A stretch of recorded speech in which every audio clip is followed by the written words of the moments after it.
À la fin du XIXe siècle, de nombreuses puissances dont l'Angleterre, le Portugal, la France et l'Allemagne ont, simultanément ou successivement, tout mis en œuvre pour contrôler ou conquérir les régions du golfe de Guinée.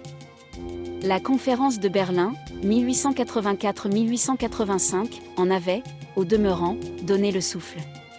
Sur la côte des esclaves, particulièrement, à Porto Novo et au Dahomey, c'est la France qui parviendra à ses fins, comme indiqué dans la vidéo intitulée « Le roi Béhanzin, le souverain du Dahomey ».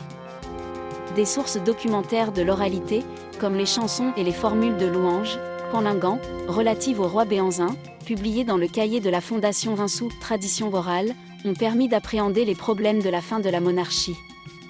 La correspondance que nous présentons ici donne une autre approche du contexte de la guerre ayant opposé la France et le Dahomey de 1890 à 1894.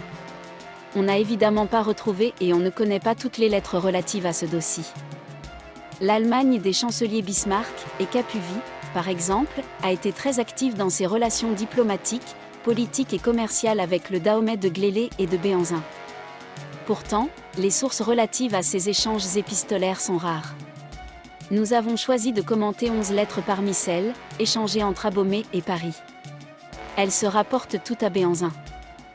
Vous trouverez l'intégralité de ces 11 lettres inédites dans les prochaines vidéos. Sur ce, abonnez-vous, pour ne rien manquer.